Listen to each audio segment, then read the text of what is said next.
चलो, तो last class में हम लोग बार मैग्नेट्स के बारे में पढ़ रहे थे। तो उसमें हमने सब कुछ देख लिया था कि एक मैग्नेट के पोल स्ट्रेंथ क्या होता है, ठीक है, मैग्नेटिक डाइपोल मोमेंट कितना होता है, अगर उसको बेंड करेंगे तो क्या होता है, ठीक है, उसकी वजह से मैग्नेटिक फील्ड किधर होती है, ठीक है, एक्सियल पॉइंट पे, इक्वेटोरियल पॉइंट पे। फिर हमने देखा था कि अगर उसको हम मैग्नेटिक फील्ड में रखते हैं तो वो जीरो फोर्स एक्सपीरियंस करता है। फिर हमने देखा था कि टॉर्क जो एक्ट करता है वो m क्रॉस b होता है आपका, सेम जो हमारा एक कॉइल के लिए आया था, ठीक है। पर उसकी फील्ड और यहाँ पे फील्ड दोनों अलग अलग है, यहाँ पे कुछ देखना ही नहीं है आपको, बस प्लस एम मतलब नॉर्थ पोल, उसकी वजह से आउटवर्ड होगा, और माइनस एम मतलब साउथ पोल, उसकी वजह से इनवर्ड होगा। उसके हिसाब से नेट फील्ड निकाल लेना, ठीक है। तो अब हमारे दो ही टॉपिक बचते हैं, एक है मैग्नेटिक प्रॉपर्टीज ऑफ मटेरियल, दूसरा है अर्थ मैग्नेटिज्म। तो आज हो जाएगा मैग्नेटिक प्रॉपर्टीज ऑफ मटेरियल और कल खत्म हो जाएगा आपका अर्थ मैग्नेटिज्म, ठीक है। तो अच्छे से समझना, एडवांस में नहीं है ये टॉपिक, सिर्फ मेंस और नीट में है आपके। तो अच्छे से समझना, मैं सब कुछ बताऊंगा पर थियरी आप लोग अपने उससे जितना आपको समझ में आए वो लिखो, फिर उसके बाद मैं आपको नोट्स दूंगा, वहां से थियरी इसकी लिखना, क्योंकि इसमें डायरेक्ट थियरी के क्वेश्चन आते हैं, न्यूमेरिकल भी आते हैं नो डाउट, पर जो न्यूमेरिकल आएंगे वो मैं अच्छे से बता दूंगा कि कैसे करने हैं, ठीक है। और थियरी आपको अपने शब्दों में अच्छे से लिखनी है हर एक मटेरियल की, क्योंकि बेसिकली हम तीन तरह के मटेरियल पढ़ रहे हैं, पैरा, फेरो, डाया। सबकी क्या प्रॉपर्टीज होती है वो स्टार लगा के पॉइंट्स बना के लिखना कि पैरा की ये होती है, फेरो की ये होती है, डाया की ये होती है। उन्हीं में से क्वेश्चंस आएगा सीधे सीधे, कि प्रॉपर्टी पूछ लेगा कि ये प्रॉपर्टी कौन शो करता है, कौन सा मटेरियल शो करता है। तो अगर आपको पता ही नहीं है कि पैरामैग्नेटिक करते हैं या डाया करते हैं या फेरो करते हैं तो फिर कोई मतलब नहीं है, ठीक है। वो सिर्फ याद करने वाली चीज है, नहीं याद करोगे तो कभी आंसर कर ही नहीं पाओगे आप लोग, ठीक है। तो अच्छे से नोट्स बनाना इसके प्रॉपर, 2 3 4 पेज लगेंगे नोट्स बनाने में, तो नोट्स बना के उनको अच्छे से रिवाइज करना, लर्न करना, ठीक है। तो स्टार्ट करते हैं, तो ध्यान से अब सुनो। तो होता क्या है, हमारे पास जितने भी मैटर होते हैं, जितने भी मटेरियल्स होते हैं, वो किससे मिलके बने हैं, सबको पता है, एटम्स, एटम से। एटम्स के अंदर आपके क्या होते हैं, इलेक्ट्रॉन्स होते हैं जो कि न्यूक्लियस के अराउंड आपके रिवॉल्व करते हैं, ठीक है। तो होता क्या है कि ये जो इलेक्ट्रॉन न्यूक्लियस के अबाउट रिवॉल्व कर रहे हैं, सबको पता होगा, अगर आप बोहर एटॉमिक स्ट्रक्चर में बोहर मॉडल पढ़े हैं तो आपको पता होगा न्यूक्लियस के अराउंड आपका इलेक्ट्रॉन जो है वो रिवॉल्व करता है, ठीक है। तो आपको एक चीज समझ में आएगी कि जब इलेक्ट्रॉन न्यूक्लियस के अराउंड रिवॉल्व कर रहा है एटम के अंदर, तो कोई चार्ज रिवॉल्व कर रहा है, इलेक्ट्रॉन मतलब चार्ज। और हमको एक चीज पता है कि जब भी कोई चार्ज सर्कुलर मोशन करता है, अच्छे से हमने 2 3 लेक्चर पहले पढ़ा था, जब भी कोई चार्ज सर्कुलर मोशन करता है तो एक इक्वलेंट करंट आपका आता है, कितना, charge divided by time period 2 पाई/ओमेगा, अगर वो ओमेगा आपकी एंगुलर वेलोसिटी से, एंगुलर फ्रीक्वेंसी से मूव कर रहा है तो पता है ना सब। तो अगर कोई इलेक्ट्रॉन न्यूक्लियस के अराउंड सर्कुलर मोशन कर रहा है तो मुझे पक्का पता है कि एक इक्वलेंट करंट आएगा, ठीक है। तो और एक चीज मुझे और पता है कि अगर किसी लूप में करंट आता है तो कुछ मैग्नेटिक मोमेंट होती है, कितना, करंट इनटू एरिया, पढ़ा है। तो अल्टीमेटली मतलब क्या है कि हमारे जो मैटर हैं, जो मटेरियल्स हैं, वो हमारे एटम से मिलके बने हुए हैं। एटम्स के अंदर जो इलेक्ट्रॉन्स हैं वो न्यूक्लियस के अराउंड एक सर्टेन सर्कुलर पाथ में रिवॉल्व कर रहे हैं, जिसकी वजह से एक मैग्नेटिक मोमेंट होता है आपका, ठीक है। और एक और मैग्नेटिक मोमेंट होता है किसकी वजह से, due to spin angular momentum, ठीक है। ये भी आप लोग पढ़ चुके होंगे एटॉमिक स्ट्रक्चर में, मुझे अच्छे से पता है, ये आता है वहां पे, स्पिन एंगुलर मोमेंटम। ये सब हम वापस पढ़ेंगे जब हम मॉडर्न फिजिक्स में पढ़ेंगे, ठीक है। अभी के लिए बस समझ लो, क्योंकि अभी उससे कोई मतलब भी नहीं है हमारा। तो स्पिन एंगुलर मोमेंटम की वजह से एक स्पिन मैग्नेटिक मोमेंट भी आता है आपका, ठीक है, जिसकी वैल्यू फिक्स होती है, कितनी होती है उससे हमें कोई मतलब नहीं है, ठीक है। तो बेसिकली दो तरह के मैग्नेटिक मोमेंट होते हैं आपके, एक इलेक्ट्रॉन जो रिवॉल्व कर रहा है अराउंड द न्यूक्लियस, उसकी वजह से करंट आएगा, और हमको पता है अगर लूप में करंट है तो आपका क्या है, मैग्नेटिक मोमेंट है वहां पे, ठीक है। और दूसरा मैग्नेटिक मोमेंट आता है due to spin angular momentum, ठीक है, जिसकी वैल्यू फिक्स होती है और जो बहुत कम होती है एज कंपेयर टू ये जो घूमने की वजह से मैग्नेटिक मोमेंट आता है इसके कंपेरिजन में, ठीक है। अब होता क्या है, ध्यान से सुनना, कि जो एटम्स के अंदर इलेक्ट्रॉन्स होते हैं, इनकी टेंडेंसी होती है एक दूसरे के मैग्नेटिक मोमेंट को कैंसिल करने की, ठीक है, मतलब इलेक्ट्रॉन्स जो है they cancel magnetic moment of each other, ठीक है, एक दूसरे के मैग्नेटिक मोमेंट को वो कैंसिल करते हैं। तो आपको जनरली क्या मिलता है, एटम्स का जो मैग्नेटिक मोमेंट होता है वो जीरो होता है। क्यों? क्योंकि जो आपके इलेक्ट्रॉन्स है वो पेयर में आके एक दूसरे के मैग्नेटिक मोमेंट को कैंसिल करते हैं, ठीक है। पर एक चीज देखी गई कि जब हम इस मटेरियल को मैग्नेटिक फील्ड में प्लेस करते हैं, ठीक है, जब हम इस मटेरियल को मैग्नेटिक फील्ड में प्लेस करते हैं तो एक चीज नोटिस की गई कि आपका उस मटेरियल का कुछ मैग्नेटिक मोमेंट आया। वैसे नहीं होता है magnetic moment, in the absence of external field आपका मटेरियल का जो मैग्नेटिक मोमेंट होता है नेट, वो क्या होता है, जीरो। क्यों होता है? क्योंकि उसके अंदर बहुत सारे एटम्स है, एटम्स के अंदर जो इलेक्ट्रॉन्स है वो आपस में एक दूसरे के मैग्नेटिक मोमेंट को कैंसिल करते हैं, जिसकी वजह से ओवरऑल मैग्नेटिक मोमेंट जो है वो किसी भी मटेरियल का आपका जीरो होता है। पर एक चीज नोटिस की गई कि जब हम मटेरियल को एक्सटर्नल इलेक्ट्रिक फील्ड में, सॉरी, मैग्नेटिक फील्ड में प्लेस करते हैं तो उस मटेरियल का कुछ मैग्नेटिक मोमेंट आता है, ठीक है। अब वो जो मैग्नेटिक मोमेंट आता है उसके हिसाब से हमारे तीन तरह के मटेरियल्स होते हैं, या बोला जाए कि मटेरियल जो है वो एक्सटर्नल मैग्नेटिक फील्ड में कैसा बिहेव करेगा इसके हिसाब से हमारे तीन तरह के मटेरियल्स क्लासिफाई किए जाते हैं। First one is diamagnetic, second one is paramagnetic and third one is ferromagnetic. Diamagnetic materials अलग तरह से बिहेव करते हैं एक्सटर्नल मैग्नेटिक फील्ड में, पैरामैग्नेटिक मटेरियल्स अलग तरह से बिहेव करते हैं एक्सटर्नल मैग्नेटिक फील्ड में, और फेरोमैग्नेटिक मटेरियल्स अलग तरह से बिहेव करते हैं एक्सटर्नल मैग्नेटिक फील्ड में। कैसे करते हैं, यही हमारा इस टॉपिक का पूरा पर्पस है, ठीक है। ये अच्छे से हम देखेंगे। मैं जो काम की चीजें वो बोर्ड पे लिख दूंगा, वो तो नोट करनी है, और जो मैं नोट्स दूंगा उनको प्रॉपरली आपको अपनी नोटबुक में लिखना है और याद करना है, क्योंकि याद करने वाला सेक्शन ही ज्यादा पूछा जाता है इस टॉपिक से। छोटा सा टॉपिक है, एक लेक्चर में कंप्लीट हो जाएगा, ठीक है। सो बेसिकली मैं क्या बोलना चाहता हूं कि on the basis of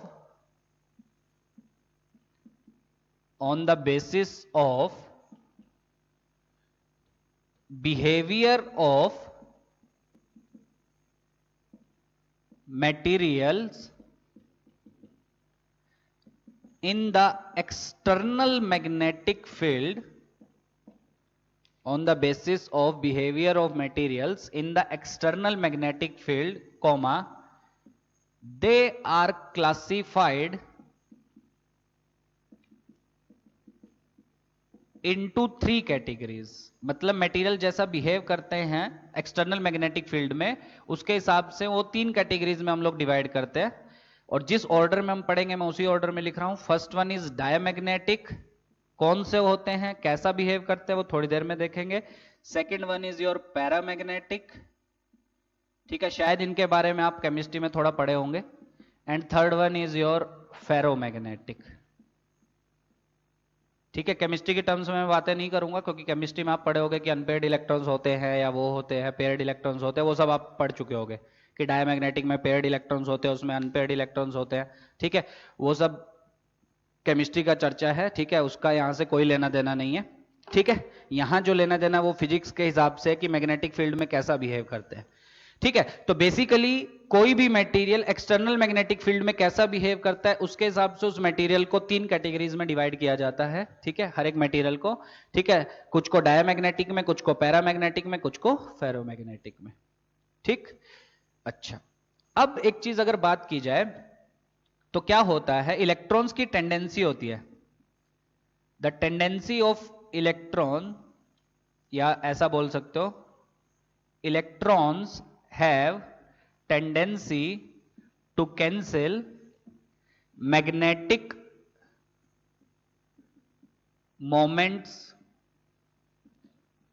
of each other। मतलब पेयर में वो मैग्नेटिक मोमेंट्स को कैंसिल करते हैं, ऑफ ईच अदर, ठीक है।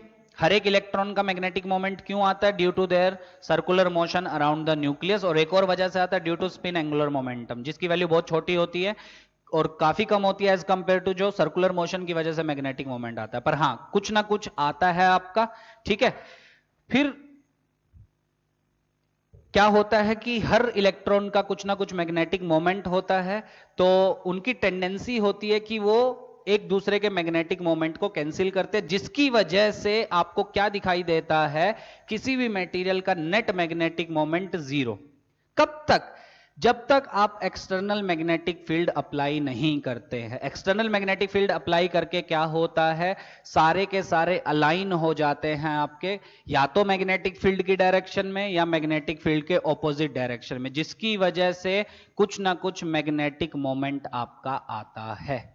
ठीक है, यहां तक नोट कर लिया सबने? चलो अब स्टार्ट करते हैं चैप्टर। तो फर्स्ट टर्म लिखो, इंटेंसिटी ऑफ मैग्नेटाइजेशन। थोड़ा फील लेना क्या होता है इंटेंसिटी ऑफ मैग्नेटाइजेशन, ध्यान से सुनना। सो फर्स्ट टर्म जो हम इस टॉपिक में पढ़ेंगे that is intensity of magnetisation. ठीक है, it is denoted bye I vector. किससे डिनोट किया जाता है? आई वेक्टर। पॉइंट्स में मैं आपको समझाता हूं ताकि आपको बेटर समझ में आए। ठीक है, तो ध्यान से सुनना। तो सबसे पहली चीज आपको क्या समझ में आता है कि इलेक्ट्रॉन्स जो हैं they have tendency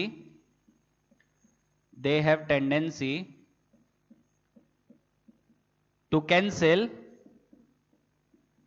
magnetic moment of each other. ठीक है, तो जनरली आपको क्या मिलता है? तो generally magnetic moment of each atom is zero, क्योंकि एटम के अंदर आपके क्या होते हैं? इलेक्ट्रॉन्स, और वो एक दूसरे के मैग्नेटिक मोमेंट को क्या कर देते हैं? कैंसिल कर देते हैं। पेयर वाले, मतलब एक का एक के साथ पेयर बना, वो एक दूसरे के मैग्नेटिक मोमेंट को कैंसिल किया, फिर दूसरा पेयर वो एक दूसरे के मैग्नेटिक मोमेंट को कैंसिल किया। किसमें कैंसिल नहीं होगा? सोच के देखो, अगर आपको केमिस्ट्री अच्छे से आती है तो आप समझ सकते हो कि पैरामैग्नेटिक मटेरियल्स में मैग्नेटिक मोमेंट कैंसिल नहीं होगा। डाया में एग्जैक्टली मैग्नेटिक मोमेंट कैंसिल हो जाएगा। तो डाया मैग्नेटिक में क्या होता है? एटम्स के अंदर जो इलेक्ट्रॉन्स है वो सब एक दूसरे के मैग्नेटिक मोमेंट को कैंसिल कर देते हैं, जिसकी वजह से हर एक एटम का मैग्नेटिक मोमेंट जीरो होता है डाया मैग्नेटिक में। पर पैरामैग्नेटिक में ऐसा नहीं होता। पैरामैग्नेटिक में हर एक एटम का कुछ ना कुछ मैग्नेटिक मोमेंट होता है, क्योंकि पैरामैग्नेटिक में अनपेयर्ड इलेक्ट्रॉन्स होते हैं। अगर आपको केमिस्ट्री अच्छे से आती है तो, क्योंकि केमिस्ट्री मुझे लगता है ये सब पढ़ा दिया गया होगा आपको। ठीक है, कि डाया कैसे पहचानने हैं, पैरा कैसे पहचानने हैं। ठीक है, चलो वो केमिस्ट्री का पार्ट है, खैर मैं यहां पे भी बता दे रहा हूं कि डायामैग्नेटिक में क्या होता है कि एटम्स के अंदर मटेरियल के अंदर बहुत सारे एटम्स के अंदर इलेक्ट्रॉन आराम से घूम रहे हैं, और इलेक्ट्रॉन जो पेयर में हैं आपके वो एक दूसरे के मैग्नेटिक मोमेंट को कैंसिल करते हैं, जिसकी वजह से डाया के अंदर क्या होते हैं? डाईमैग्नेटिक के अंदर आपके जो मैग्नेटिक मोमेंट इंडिविजुअल एटम के हैं वो भी जीरो होते हैं। पर पैरामैग्नेटिक में इंडिविजुअल एटम के मैग्नेटिक मोमेंट जीरो नहीं होते हैं। ठीक है, किस रीजन की वजह से? केमिस्ट्री में आया होगा। ठीक है, अब होता क्या है, ध्यान से सुनना। इलेक्ट्रॉन की टेंडेंसी होती है एक दूसरे के मैग्नेटिक मोमेंट को कैंसिल करना। तो generally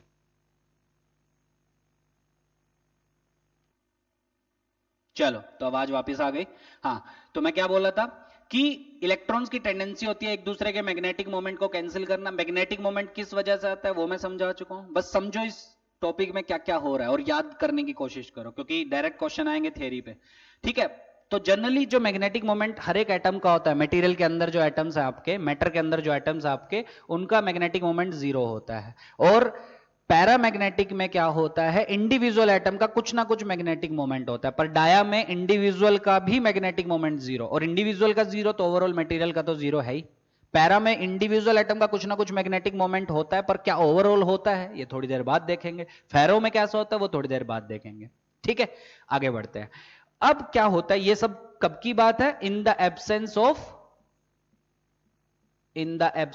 of external magnetic field. जब तक आप एक्सटर्नल मैग्नेटिक फील्ड नहीं लगाते तो आपको जनरली क्या दिखता है?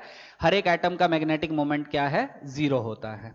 ठीक है, अब क्या होता है, आपको एक चीज दिखाई देती है कि इन द प्रेजेंस ऑफ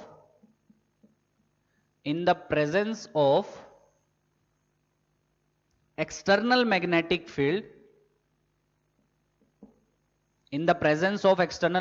फील्ड, तो आपको एक चीज दिखती है कि magnetic moment of the material is non zero. Material का जो मैग्नेटिक मोमेंट होता है वो आपका कितना होता है? नॉन जीरो होता है। ठीक है, पर जनरली एब्सेंस में क्या होता है, magnetic moment of each atom बोल लो या मटेरियल बोल दो, ओवरऑल मटेरियल का मैग्नेटिक मोमेंट भी आपका क्या होता है, जीरो होता है। अब आधे बोलेंगे सर पैरामैग्नेटिक में तो आपने बोला अभी अभी कि इंडिविजुअल एटम का मैग्नेटिक मोमेंट होता है, तो होता क्या मैं अभी बता देता हूं, वैसे मैं बाद में बताने वाला था कि पैरामैग्नेटिक मटेरियल में, सपोज ये पैरामैग्नेटिक मटेरियल है, तो पैरामैग्नेटिक में क्या होता है, हर एक का कुछ ना कुछ मैग्नेटिक मोमेंट होता है, नो डाउट, पर सब ऐसा रेंडमली अलाइन होते हैं आपके, ठीक है। और रेंडमली अलाइन है तो आप एक चीज नोटिस करेंगे कि जो नेट मैग्नेटिक मोमेंट पूरे मटेरियल का है, मतलब net mm magnetic moment that is zero, net magnetic moment आपका क्या है, जीरो। ईच इंडिविजुअल एटम का है, नो डाउट, इसका है, इसका है, इसका है, इसका है, सबका है, ठीक है, पर नेट मैग्नेटिक मोमेंट आपका क्या होता है, zero, in the absence of external magnetic field. यही फर्स्ट पॉइंट आपका बोल रहा है। और अगर आप देखोगे डाई मैग्नेटिक को, सो डाई मैग्नेटिक में क्या होता है, इंडिविजुअल का कोई भी मैग्नेटिक मोमेंट होता ही नहीं है, ठीक है। डॉट क्यों बनाई है वो समझ में आ रहा है, इसमें क्या होता है, इंडिविजुअल का मैग्नेटिक मोमेंट ही जीरो हो जाता है, ठीक है। और इंडिविजुअल का जीरो, इंडिविजुअल का है ही नहीं, तो ओवरऑल पूरे उसका भी मैग्नेटिक मोमेंट कितना होगा, जीरो।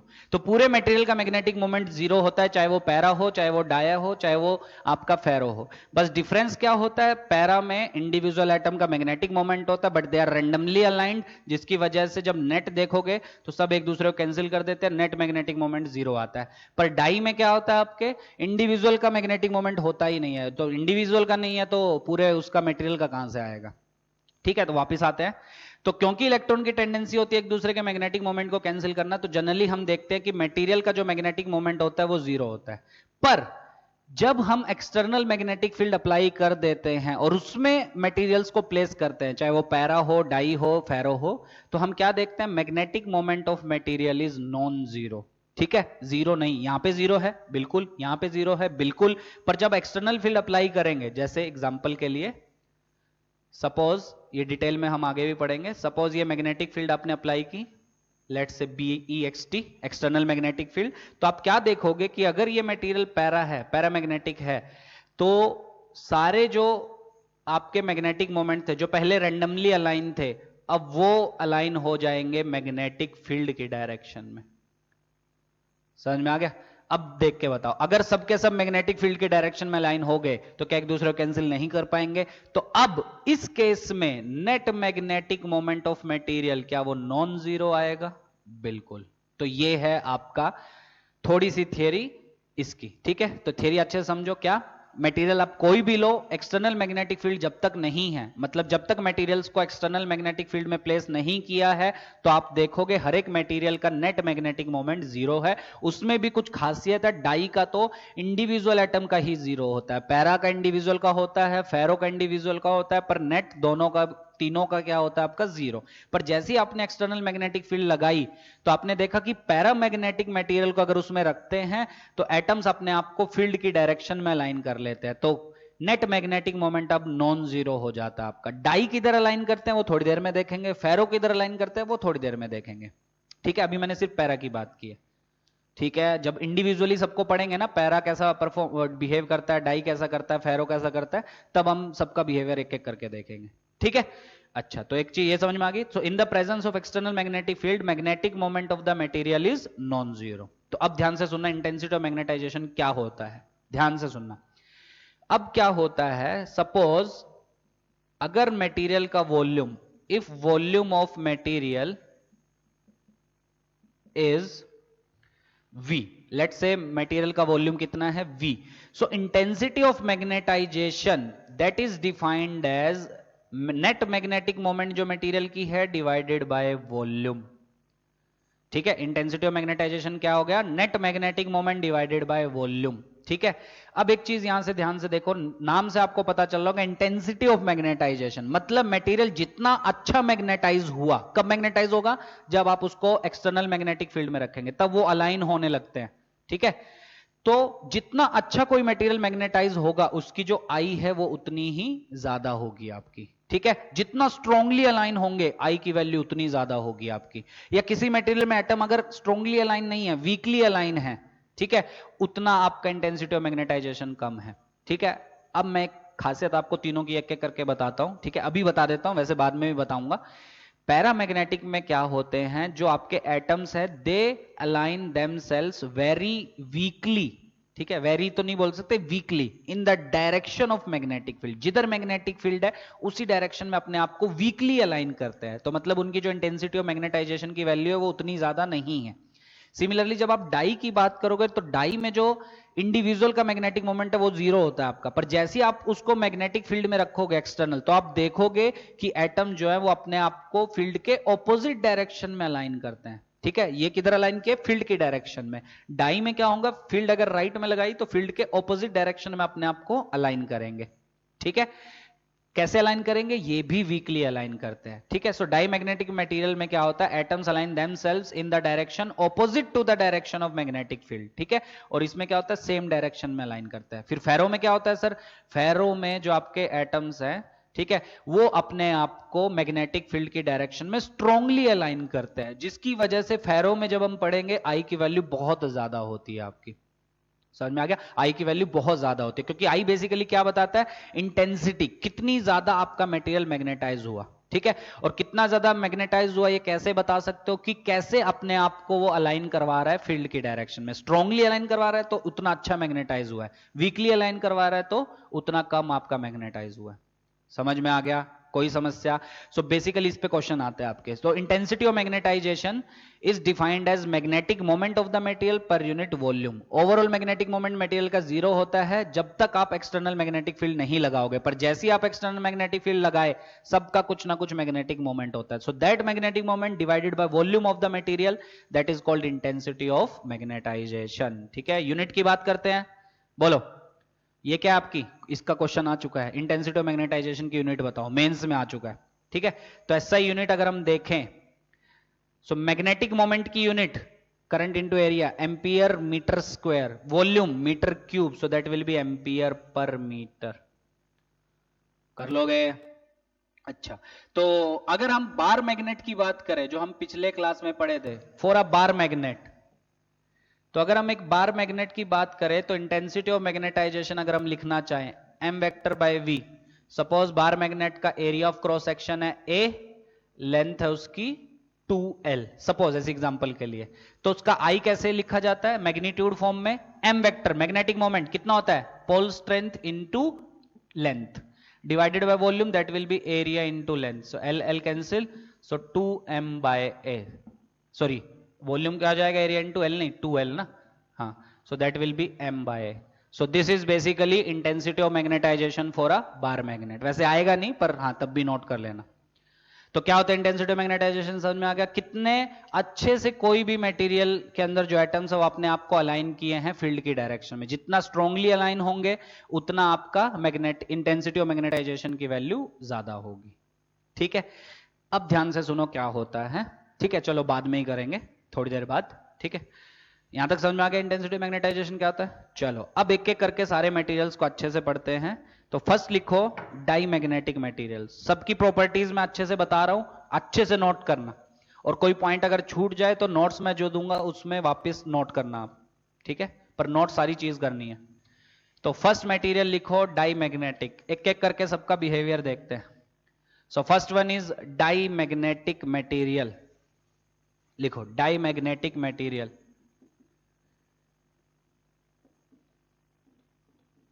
ठीक है, क्या होते हैं डाईमैग्नेटिक मटेरियल्स वो देखते हैं थोड़ी देर में। डाईमैग्नेटिक मटेरियल्स, ठीक, तो अब ध्यान से सुनो। तो डाईमैग्नेटिक मटेरियल्स क्या होते हैं, ऐसे मटेरियल्स जिसमें ईच इंडिविजुअल एटम का मैग्नेटिक मोमेंट कितना होता है आपका, जीरो होता है, ठीक है। तो सबसे पहला पॉइंट जो आपको लिखना है वो लिखना है magnetic moment of each individual atom is zero, ठीक है। मैटर के अंदर जितने भी एटम्स है सबका मैग्नेटिक मोमेंट जीरो होता है।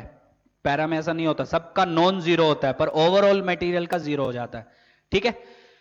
अच्छा, सेकंड, अब देखते हैं इसका बिहेवियर कैसा होता है एक्सटर्नल मैग्नेटिक फील्ड में। तो जैसे ही आप इसको एक्सटर्नल मैग्नेटिक फील्ड में रखेंगे तो ये कैसा बिहेव करता है, ध्यान से अब सुनना।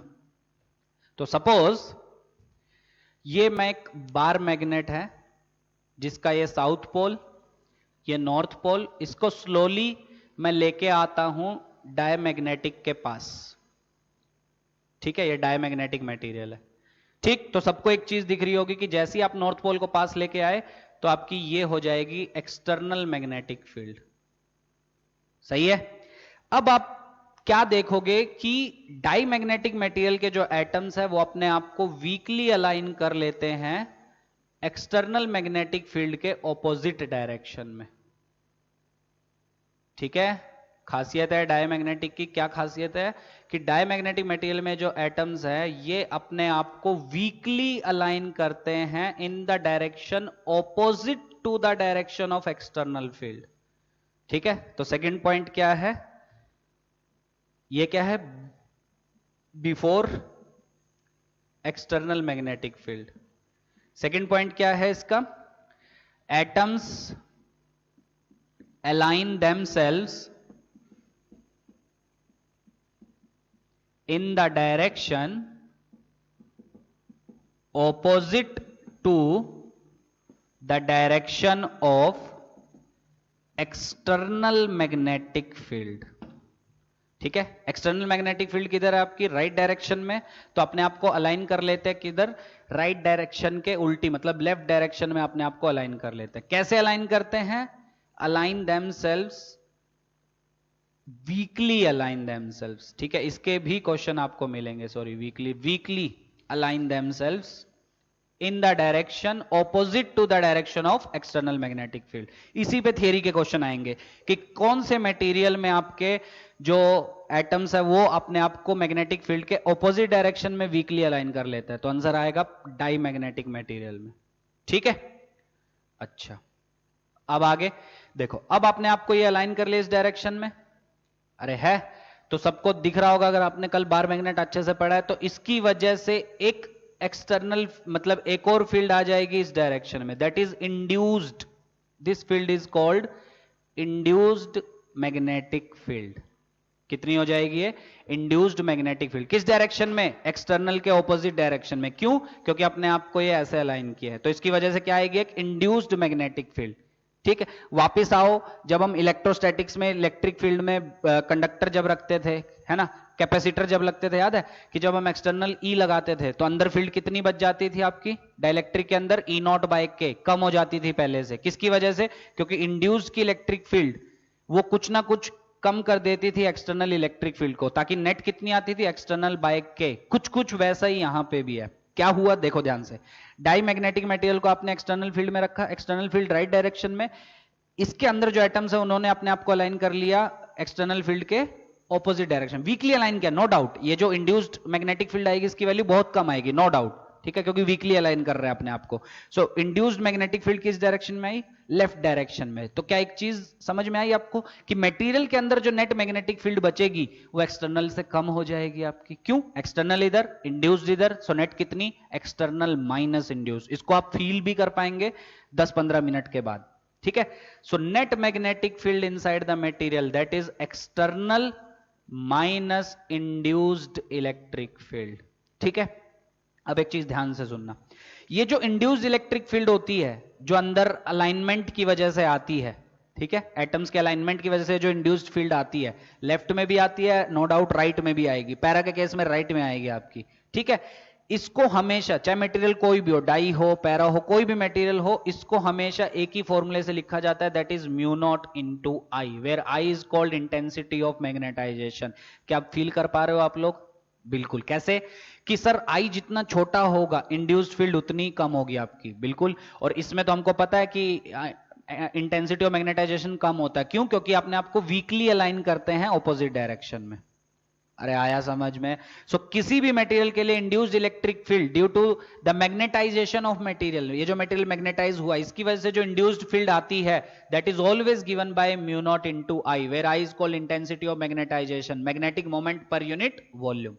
तो क्या क्या डायमैग्नेटिक की खासियत समझ में आ गया, before application of external magnetic field each individual atom का मैग्नेटिक मोमेंट जीरो, और ईच इंडिविजुअल का जीरो तो ओवरऑल पूरे मटेरियल का भी जीरो होगा आपका, ठीक। पर जैसे ही आपने एक्सटर्नल मैग्नेटिक फील्ड लगाई तो आपने एक चीज देखी, क्या, अपने आप को वीकली अलाइन कर लेते हैं ऑपोजिट डायरेक्शन में, जिसकी वजह से एक इंड्यूस्ड फील्ड आती है लेफ्ट की तरफ। तो नेट फील्ड मटेरियल के अंदर कितनी बचती है? B external minus B induced, so obviously which is less than external magnetic field. तो एक और खासियत समझ सकते हो, डाई के अंदर जो नेट मैग्नेटिक फील्ड होती है वो एक्सटर्नल से कम हो जाती है आपकी। क्यों? क्योंकि due to oppose of induced magnetic field. ठीक है, और इंड्यूस्ड मैग्नेटिक फील्ड किसी भी मटेरियल के लिए, फॉर एनी मटेरियल, चाहे वो पैरा हो चाहे वो डाई हो, कोई भी मटेरियल हो, सबके लिए इंड्यूस्ड मैग्नेटिक फील्ड लिखी जाती है म्यू नॉट इंटू आई। आई जितना ज्यादा होगा, जितनी इंटेंसिटी ऑफ मैग्नेटाइजेशन ज्यादा, इंड्यूस्ड फील्ड उतनी ज्यादा। जैसे फेरो के लिए, फेरो अपने आप को बहुत स्ट्रांगली अलाइन करते हैं, तो उनके लिए जो इंड्यूस्ड फील्ड की वैल्यू होती है वो बहुत ज्यादा होती है। क्यों? इंटेंसिटी ऑफ मैग्नेटाइजेशन बहुत ज्यादा होता है। ठीक है, अच्छा, तो जैसे आपने देखा कि इंड्यूस फील्ड की डायरेक्शन है, तो क्या आप किसको कुछ ऐसा नहीं मान सकते कि ये नॉर्थ पोल और ये साउथ पोल? बिल्कुल मान सकते हैं। क्यों? क्यों?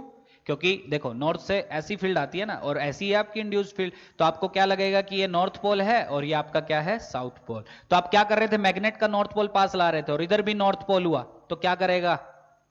रिपेल करेगा। तो तीसरी खासियत क्या है? नॉर्थ नॉर्थ रिपेल करेंगे ना, तो तीसरी खासियत क्या है कि diamagnetic materials repel the external magnetic field. सबसे इंपॉर्टेंट खासियत है, सेकंड और थर्ड दोनों की दोनों सबसे इंपॉर्टेंट है।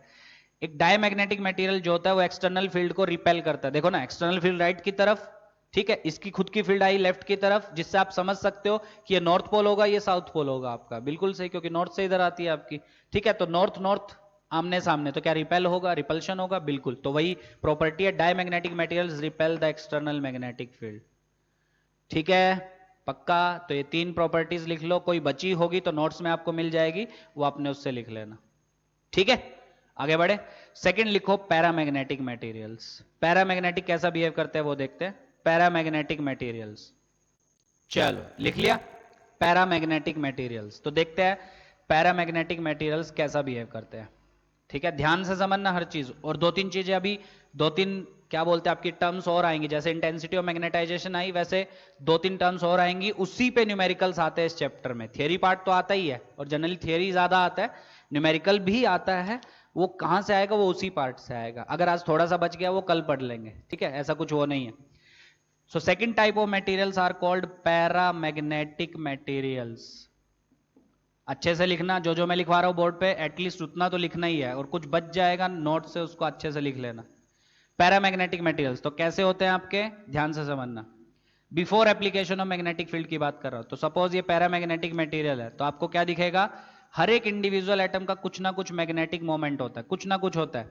ठीक है, पर सब के सब ऐसा रेंडमली अलाइन होते हैं, जिसकी वजह से आपका क्या होता है? नेट मैग्नेटिक मोमेंट जीरो हो जाता है मटेरियल का। तो पहली खासियत जो आपको लिखनी है, magnetic moment of each individual atom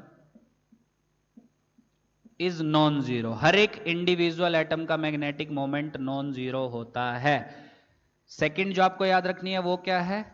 but due to the randomness, ये इतना रेंडमली अलाइन होते हैं, या ऐसा लिख सकते हैं, due to random alignment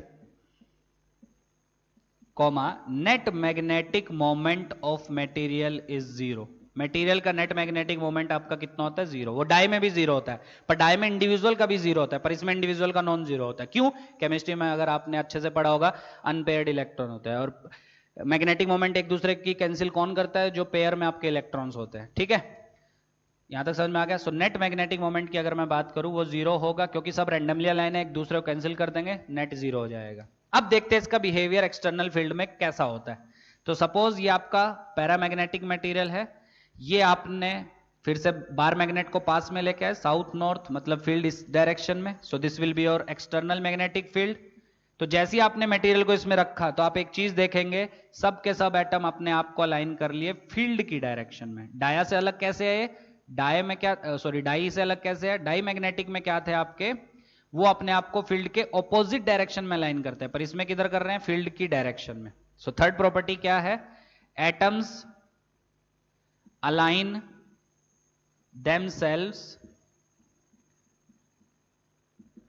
in the direction of external magnetic field. External magnetic field की डायरेक्शन में अपने आप को क्या कर लेते हैं, अलाइन कर लेते हैं। ठीक है, फोर्थ क्या है आपका, ध्यान सब सुनना।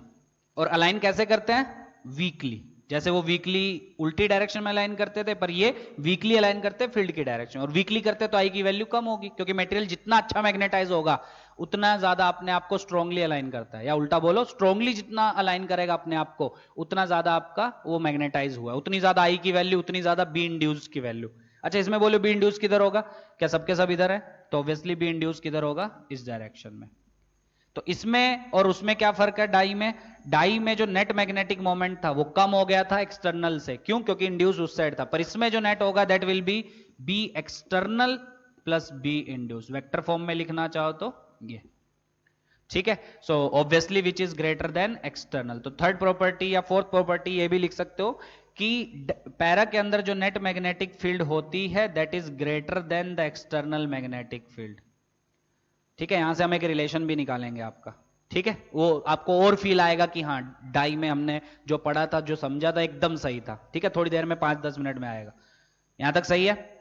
अच्छा, अब देखो फील्ड अगर उस डायरेक्शन में, तो आप क्या बोल सकते हो, ये हो जाएगा आपका साउथ और ये हो जाएगा आपका नॉर्थ। अरे है, तो अगर यहां साउथ बन रहा है आपका और ये नॉर्थ है तो क्या अट्रैक्ट करेंगे, बिल्कुल। तो फिफ्थ प्रॉपर्टी क्या है कि पैरामैग्नेटिक मटेरियल्स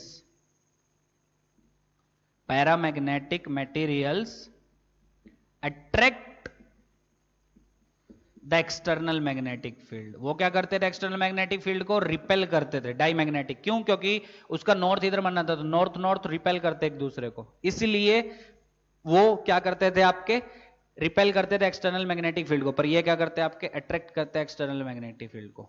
ठीक है, कोई समस्या। तो ये हो गए आपके डाई और पैरा की प्रॉपर्टीज। इससे अलग तो मुझे नहीं लगता कुछ आएगा। ठीक है, जो भी थियरी का क्वेश्चन आएगा वो इसी में से पूछेगा।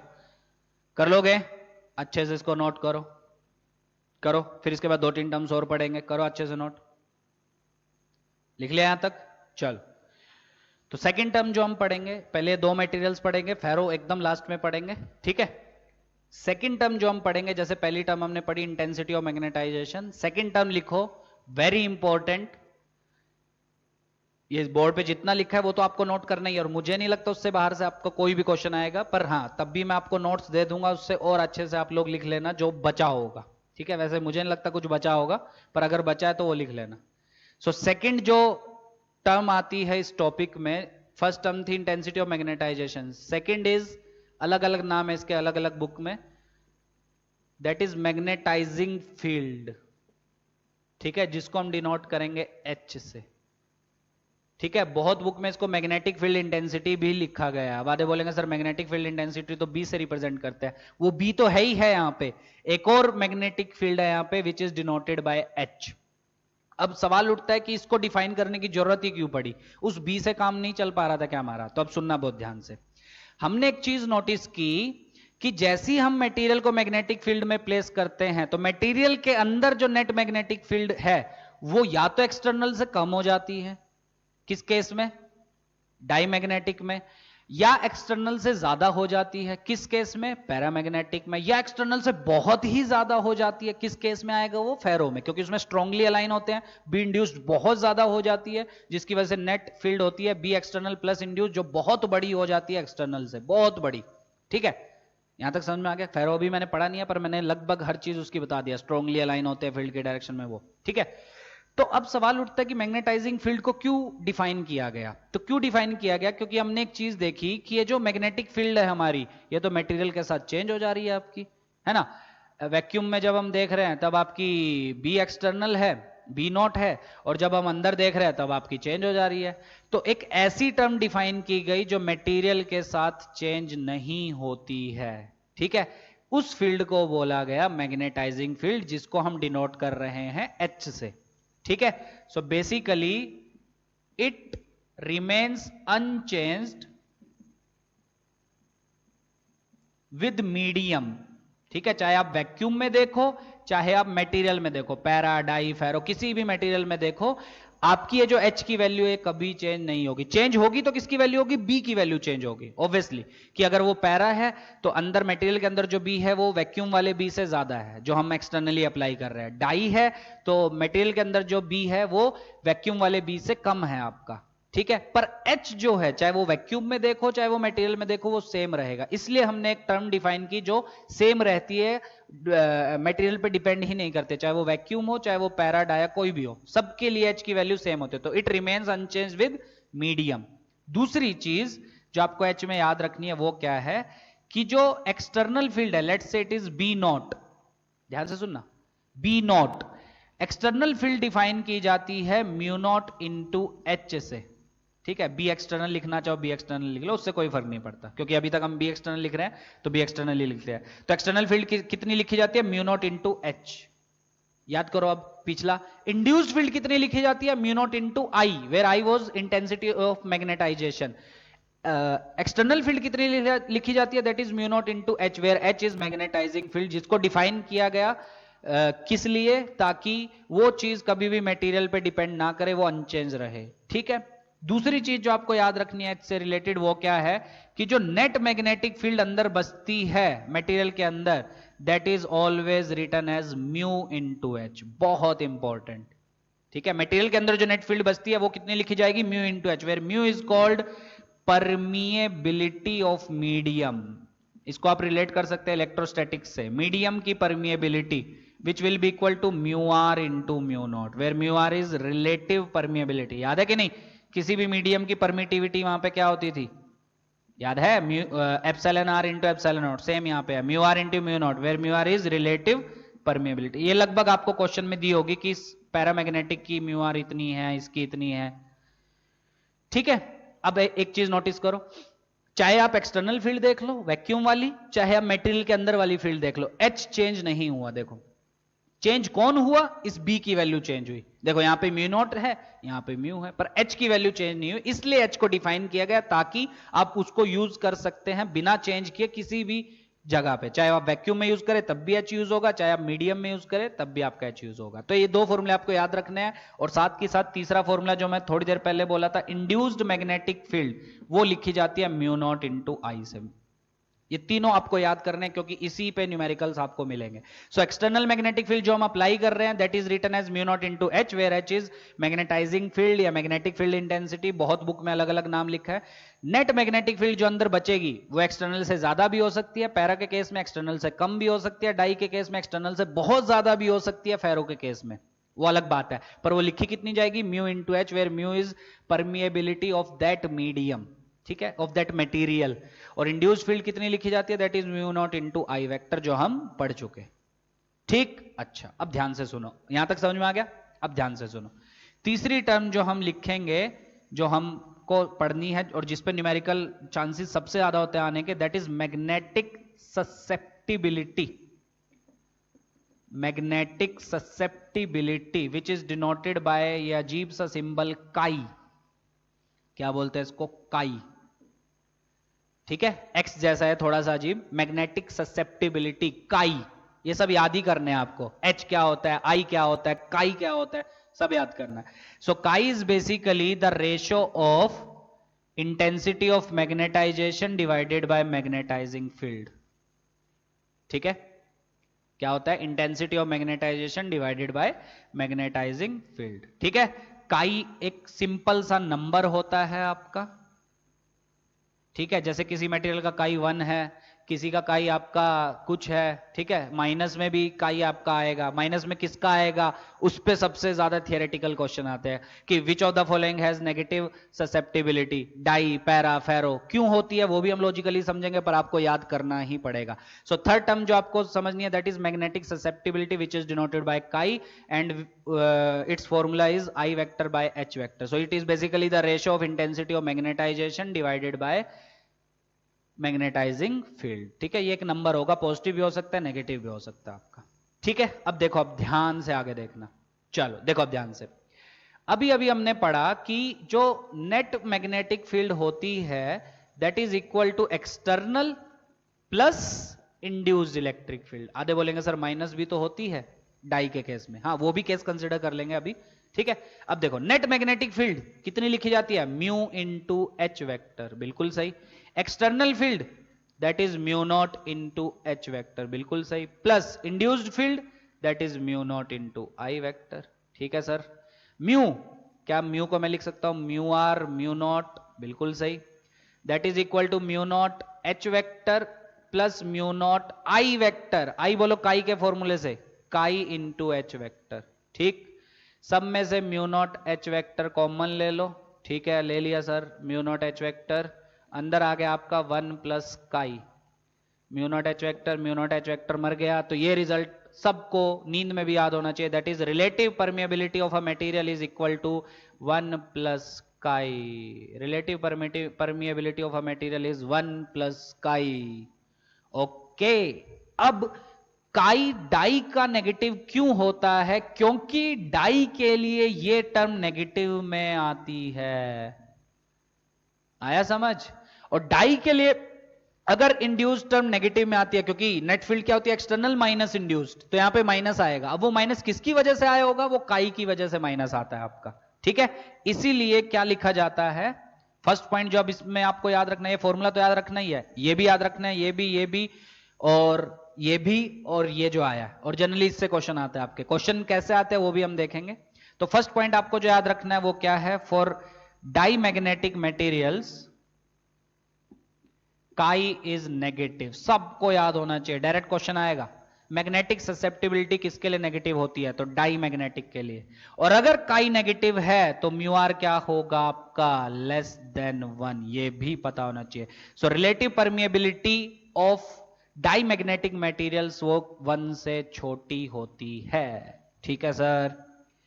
पैरा के लिए, फॉर पैरा, और क्योंकि पैरा के लिए टर्म पॉजिटिव होती है तो ऑब्वियसली काई क्या आएगा आपका, पॉजिटिव। सो पैरा के लिए काई आपका क्या होता है, पॉजिटिव। सो म्यू आर क्या होगा, ग्रेटर देन 1, बिल्कुल सही।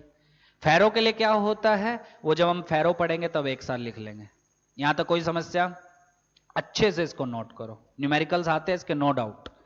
तो फॉर्मूला क्या निकल के आया, relative permeability of a material is equal to 1 plus chi, where chi is magnetic susceptibility which is I by H. ठीक है, डाई मैग्नेटिक के लिए काई नेगेटिव होता है, क्यों होता है उसका भी लॉजिक है, क्योंकि उसके लिए टर्म नेगेटिव होती है, वो तभी होगी जब काई आपका नेगेटिव होगा, क्योंकि म्यू नॉट तो नेगेटिव है नहीं, ये कोई नेगेटिव नहीं है। सो काई जब नेगेटिव होगा तभी आपका बी इंड्यूस नेगेटिव आएगा।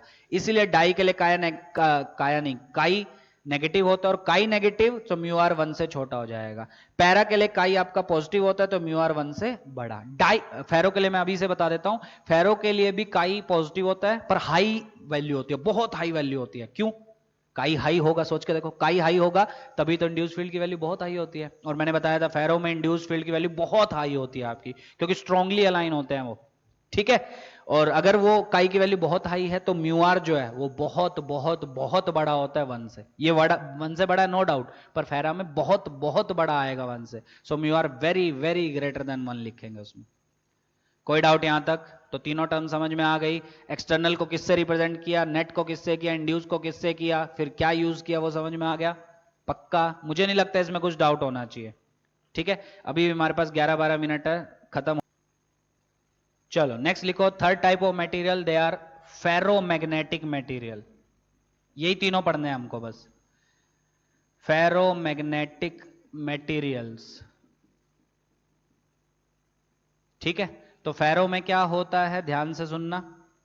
फेरो में आपका क्या होता है, अभी एक्सटर्नल फील्ड अप्लाई नहीं किया, उसके पहले की बात कर रहे हैं, जैसे उनमें भी की थी। डाया में इंडिविजुअल का 0 होता है, पैरा में आपका इंडिविजुअल का कुछ ना कुछ होता है, पर रेंडमली अलाइन होने की वजह से नेट आपका कितना हो जाता है, 0। फेरो में देखते हैं क्या होता है।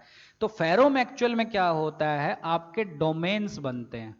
ठीक है, और डोमेन्स के अंदर सब ऐसे रेंडमली अलाइन होते हैं, ये ऐसे आपके डोमेन्स बनते हैं। ठीक है, क्या होता है, इसकी एक बहुत बड़ी थियरी है, उससे हमको कोई मतलब नहीं है, कपलिंग वगैरह सब कुछ होता है, कोई मतलब नहीं है उससे। तो जितना हमारे काम का मैं सिर्फ उतना आपको बता रहा हूं। ठीक है, सो फेरो के अंदर बेसिकली हमारे डोमेन्स बनते हैं, और डोमेन्स के अंदर आपके मटेरियल एग्जिस्ट करते हैं। ठीक है,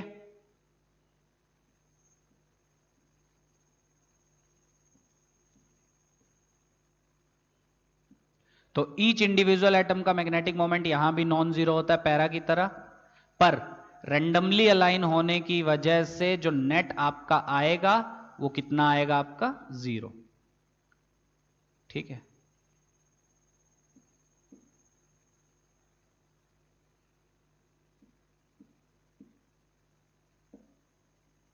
ठीक है।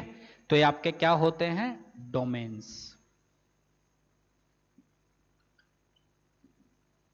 ठीक है, तो डोमेन्स में आपके एटम्स होते हैं। और नेट मैग्नेटिक मोमेंट की अगर हम बात करें तो फिर से क्या होता है आपका, फेरो के लिए भी 0 होता है। क्यों? क्योंकि इसमें भी रेंडमली अलाइन होते हैं। पर इसमें और उसमें पैरा में फर्क क्या है, इसमें डोमेन्स में एग्जिस्ट करते हैं। आपके क्या होता है, कैसे बनते हैं, उन सबसे हमको कोई मतलब नहीं है। ठीक है, जितना हमको एग्जामिनेशन पॉइंट ऑफ व्यू से चाहिए उतना हम पढ़ेंगे। जिसको पढ़ना है HCV में दिया हुआ है कि कैसे क्या होता है एक्सचेंज, कुछ तो कपलिंग इसमें होता है, वो देख लेना।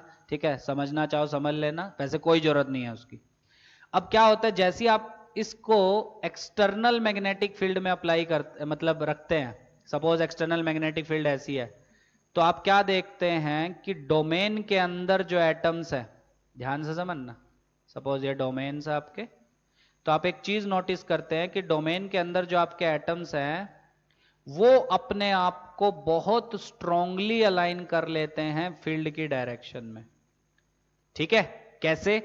इस डोमेन में जो एटम है वो अपने आप को बहुत स्ट्रांगली अलाइन करते हैं फील्ड की डायरेक्शन में, बहुत स्ट्रांगली। एरो बड़ा क्यों बनाया? क्योंकि बहुत स्ट्रांगली अपने आप को अलाइन करते हैं फील्ड के डायरेक्शन में। अब इसके पीछे क्या थियरी है वो हमको जानने की कोई जरूरत नहीं है।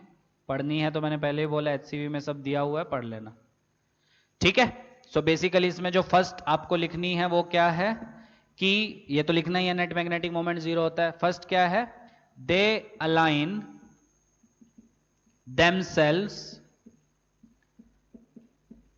स्ट्रांगली, जैसे पैरा क्या करते थे, वीकली अलाइन करते थे, strongly in the direction of net मतलब एक्सटर्नल मैग्नेटिक फील्ड। तो ऑब्वियसली इंड्यूस्ड भी इधर ही आएगी, तो आपकी नेट फील्ड कितनी हो जाएगी वेक्टर फॉर्म में, that will B external plus induce. पर इसमें जो इंड्यूस की वैल्यू होती है बहुत हाई होती है स्ट्रांगली अलाइन होने की वजह से, मतलब आई की वैल्यू बहुत ज्यादा होती है, और आई ज्यादा तो B induce is mu naught into I, तो वो भी बहुत ज्यादा होता है। तो सेकंड क्या है आपका, B net that is very very greater than external field.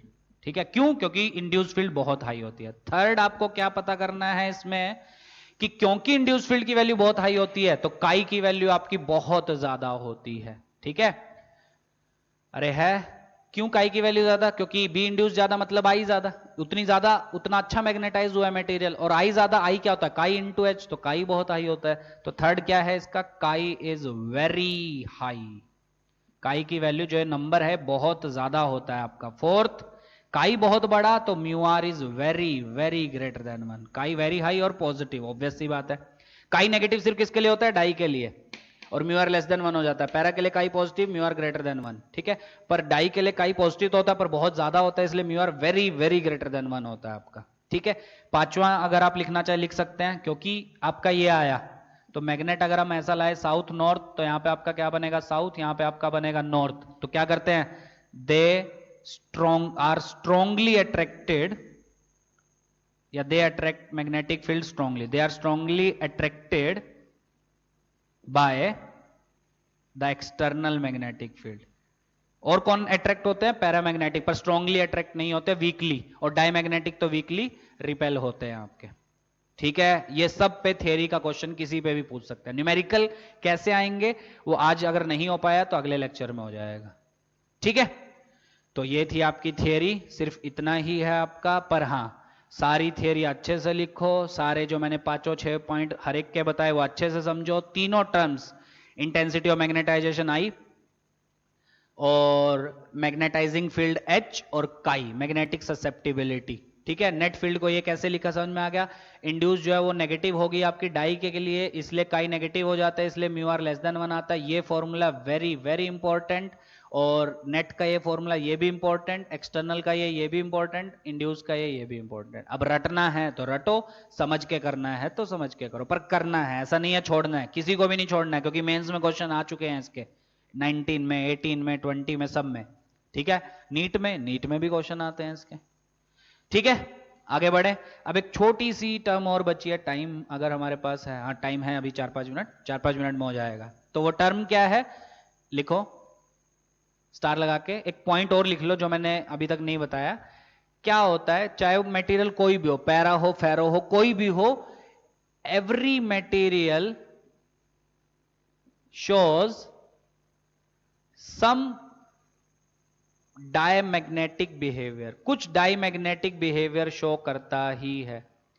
ठीक है, कोई भी मटेरियल हो, कुछ ना कुछ डायमैग्नेटिक बिहेवियर वो शो करेगा ही करेगा। स्टार लगा के लाइन लिख लेना, every material shows some diamagnetic behaviour. ठीक है, सब के सब मटेरियल कुछ ना कुछ डायमैग्नेटिक बिहेवियर आपका शो करते हैं। इस पे भी थियरी के क्वेश्चन आ चुका है कि which of the following material, मतलब विच ऑफ द फॉलोइंग, मतलब every material show which of the following behaviour. ठीक है, तो उसमें ऑप्शन थे वही पैरा, फेरो, डाई, उठा के देखना आपको मिलेंगे। ठीक है, सो हर एक मटेरियल कौन सी प्रॉपर्टी शो करते हैं, आपकी डाई मैग्नेटिक की प्रॉपर्टी कुछ एक्सटेंट तक आपकी शो करते हैं। ठीक है, कुछ एक्सटेंट तक। ठीक है, आगे बढ़े, चलो नेक्स्ट लिखो, क्यूरी टेम्परेचर। नेक्स्ट लिखो क्यूरी टेम्परेचर,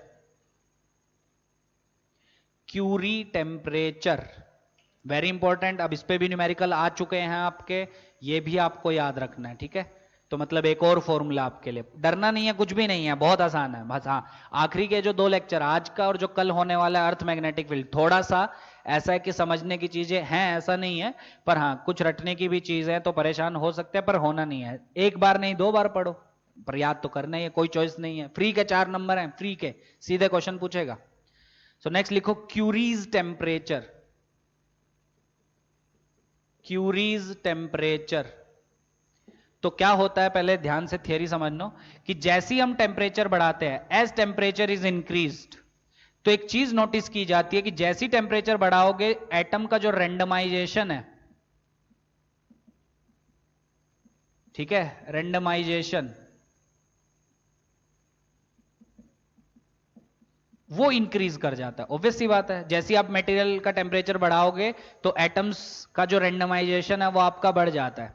ठीक है, मतलब क्या पहले जब मैग्नेटिक फील्ड आप अप्लाई कर रहे थे, कोई अपने आप को परफेक्टली उल्टी डायरेक्शन में अलाइन करता था, कोई परफेक्टली फील्ड की डायरेक्शन में अलाइन करता था, कोई स्ट्रांगली अलाइन करता था फील्ड की डायरेक्शन में, पर परफेक्टली अलाइन करते थे आपके। ठीक है, पर जैसे ही आप टेम्परेचर बढ़ाओगे, आप देखोगे जो एटम्स है ये परफेक्टली अलाइन ना होने की बजाय ये रैंडम जो है वो अलाइन होने लगेंगे आपके। और आपको एक चीज पता है, रैंडम अगर ये अलाइन हुए तो उतनी कम इंटेंसिटी ऑफ मैग्नेटाइजेशन होगा, क्योंकि इंटेंसिटी ऑफ मैग्नेटाइजेशन उतना ज्यादा तब होता है जब मैग्नेटाइजेशन जितना अच्छा होगा, मतलब जितना अच्छा अपने आप को परफेक्टली अलाइन कर पाएंगे वो लोग। और परफेक्टली अलाइन नहीं हुए, टेम्परेचर बढ़ाया तो रैंडमाइजेशन बढ़ा, है ना, मतलब रैंडम इधर उधर अलाइन होने लगे, और रैंडम अगर अलाइन अलाइन होने लगे तो इंटेंसिटी ऑफ मैग्नेटाइजेशन डिक्रीज किया, और इंटेंसिटी ऑफ मैग्नेटाइजेशन डिक्रीज किया, सो नेट मैग्नेटिक फील्ड वो भी आपकी क्या की, डिक्रीज। ऑब्वियस सी बात है, क्योंकि इंटेंसिटी ऑफ मैग्नेटाइजेशन डिक्रीज हुआ तो इंड्यूस्ड फील्ड डिक्रीज हुई, इंड्यूस्ड फील्ड डिक्रीज हुई तो नेट मैग्नेटिक फील्ड आपकी क्या हुई, डिक्रीज हुई। किसके लिए, सिर्फ ये बात की जाती है पैरा एंड फेरो के लिए, और किसी के लिए बात नहीं की जाती है, पैरा एंड फेरो के लिए। ठीक है, सो टेम्परेचर बढ़ाया, रेंडमाइजेशन बढ़ा, इंटेंसिटी ऑफ मैग्नेटाइजेशन कम हुआ, नेट मैग्नेटिक फील्ड कम हुई। ठीक है, अच्छा तो क्या किया जाता है, तो क्या बोला जाता है कि नेट मैग्नेटिक फील्ड अगर कम, आई कम, तो एक चीज और बोल सकते हैं कि आपका जो काई है वो भी डिक्रीज हुआ। ऑब्वियस ही बात है। अब क्या होता है, पैरामैग्नेटिक मटेरियल्स के लिए, ध्यान से सुनना, फॉर पैरामैग्नेटिक मटेरियल्स, और किसी के लिए नहीं, पैरामैग्नेटिक, फॉर पैरामैग्नेटिक मटेरियल्स ये ऑब्जर्व किया जाता है कि ये जो मैग्नेटिक ससेप्टिबिलिटी होती है, जो पॉजिटिव होती है, that is inversely proportional to temperature. मतलब जैसे जैसे टेम्परेचर बढ़ाओगे काई डिक्रीज होगा। क्यों होगा, उसका लॉजिक लिखा है मैंने, टेम्परेचर बढ़ाया, रेंडमाइजेशन बढ़ा, इंटेंसिटी ऑफ मैग्नेटाइजेशन कम हुआ, काई भी आपका कम हुआ। और कैसे डिपेंड करता है, इनवर्सली प्रोपोर्शनल। ठीक है, और बात की जाए कांस्टेंट की, so that comes out to be C. So chi is basically C by T, where C is Curie's constant. ठीक है, सी को क्या बोला जाता है, क्यूरीज कांस्टेंट। ठीक है, उससे हमें कोई मतलब नहीं है। मतलब क्या मैं बोल सकता हूं, फॉर पैरामैग्नेटिक मटेरियल काई इंटू टी, ये आपका कांस्टेंट रहेगा। बिल्कुल। अब इस पे क्वेश्चन कैसे आते हैं, आपको एक गिवन टेम्परेचर पे काई दे देगा, दूसरे गिवन टेम्परेचर पे काई मांगेगा, तो क्या रिजल्ट यूज करोगे, काई इंटू टी इज कॉन्स्टेंट। तो chi one T one is equal to chi two T two. Chi one की वैल्यू डाल दो, टी वन की वैल्यू केल्विन में डाल दो, काई टू की वैल्यू डाल दो, टी टू की वैल्यू आ जाएगी। ठीक है, पक्का। अच्छा, अब लास्ट, टाइम हो गया क्या, हाँ हो गया, कोई नहीं। अब लास्ट टॉपिक देखो ध्यान से। अब वो लास्ट टॉपिक क्या है, फेरो की अगर हम बात करें, पैरा की तो हम बात कर लिए, फेरो की क्या अगर हम बात करें तो क्या होता है, ध्यान से सुनना। For ferromagnetic materials, ferromagnetic materials at a certain temperature, मतलब जैसे जैसे आप उसका टेम्परेचर बढ़ाओगे, मतलब इफ टेम्परेचर इज इंक्रीज्ड, ठीक है, तो आपको क्या दिखता है कि टेम्परेचर बढ़ाते बढ़ाते एक सर्टेन टेम्परेचर पे ये जो मटेरियल हैं ये पैरामैग्नेटिक बन जाते हैं, दे बिकम पैरामैग्नेटिक। ये भी सीधा सीधा क्वेश्चन आता है कि टेम्परेचर बढ़ाने पे फेरोमैग्नेटिक किसकी तरह बिहेव करते हैं, तो पैरामैग्नेटिक की तरह बिहेव करते हैं। वो क्यों करते हैं वो सब आपका एक्सपेरिमेंटल, उस समय कोई मतलब नहीं है। ठीक है, तो जैसे ही आप फेरोमैग्नेटिक मटेरियल्स का टेम्परेचर बढ़ाओगे तो वो जो है वो बिहेव करने लगते हैं किसकी तरह, पैरामैग्नेटिक मटेरियल की तरह, एक पर्टिकुलर टेम्परेचर पे जाके। ठीक है, उस टेम्परेचर को बोला जाता है, that temperature is called curies temperature. Her ferromagnetic material का क्यूरीज टेम्परेचर अलग अलग होता है। ठीक है, आयरन का अलग, कोबाल्ट का अलग, निकल का अलग, सबका क्यूरीज टेम्परेचर अलग अलग। कितना होता है उससे भी याद करने से हमें कोई मतलब नहीं है। ठीक है, अब क्या होता है, at temperature greater than Curie's temperature. Curie कौन सा टेम्परेचर है, वो टेम्परेचर जिसपे फेरोमैग्नेटिक बिहेव करने लगता है पैरा की तरह। और अगर आपका टेम्परेचर आप क्यूरी से ऊपर ले लो फेरोमैग्नेटिक का, तो आपकी जो मैग्नेटिक ससेप्टिबिलिटी है that is written as some C dash upon T minus T C, where T is temperature जिसकी आप बात कर रहे हैं, T C is Curie temperature जो कि फिक्स रहता है आपका। So T is given temperature and T C is Curie's temperature. ठीक है, तो ये होता है फेरोमैग्नेटिक का आपका काई का वेरिएशन टी के साथ, ये है पैरामैग्नेटिक का काई का टी के साथ। और सारी की सारी चीजें आपको पता होनी चाहिए कि हम टेम्परेचर अगर बढ़ाते बढ़ाते एक सर्टेन के इक्वल कर दे तो ferromagnetic material they start behaving as paramagnetic material. ठीक है, और उस टेम्परेचर को बोला जाता है क्यूरीज टेम्परेचर। हर मटेरियल का अलग अलग होता है, याद नहीं करना है। और अगर टेम्परेचर क्यूरीज से ऊपर की बात की जाए, है ना, at temperatures greater than Curie's temperature, magnetic susceptibility is given as C dash upon T minus Tc, where C dash is another constant। ठीक है, जैसे ये था constant। ठीक, T is given temperature, Tc is Curie's temperature। तो ये आपका chapter खत्म। हाँ, एक चीज और बचती है, वो मैं भूल गया, उस पे भी क्वेश्चन आते हैं आपके, दैट इज हिस्टेरेसिस लूप। वो नेक्स्ट लेक्चर में हो जाएगा। ठीक है, और बचता है आपका अर्थ मैग्नेटिज्म, वो भी आसान है, बस थोड़ा सा वही रटने वाला है, वो भी आपको याद करना ही पड़ेगा। तो आखिरी के 2 लेक्चर्स आपके पास कोई चॉइस नहीं है, याद करना ही है। क्वेश्चन ऐसा नहीं है कि नहीं आते सर, ऐसे बोलेगे सर छोड़ देते हैं हम, ठीक है, हमसे तो रटना होता नहीं है, तो नहीं होता तो यहां रटो। ठीक है, अब तक पूरी फिजिक्स में रटना नहीं था, कुछ कुछ जगह रटना था, तो रटना पड़ेगा, कोई चॉइस नहीं है। यहां इन 2 लेक्चर्स में, आज का और कल जो होगा, उनमें रटना पड़ेगा, कोई चॉइस नहीं है, करना ही पड़ेगा। नहीं करना है तो फिर मार्क्स सीधे सीधे आपके 4 मार्क्स जाएंगे। ठीक है, क्वेश्चन आता भी, ऐसा नहीं है क्वेश्चन नहीं आता। ठीक है, कर लोगे तो सारी प्रॉपर्टीज तीनों की, उसके बाद जो तीनों टर्म्स हमने डिफाइन की वो, फिर रिजल्ट्स जो हैं, किसका काई नेगेटिव, किसका पॉजिटिव, किसका बहुत ज्यादा, वो सब, और क्यूरीज टेम्परेचर की जो चर्चा की हमने वो।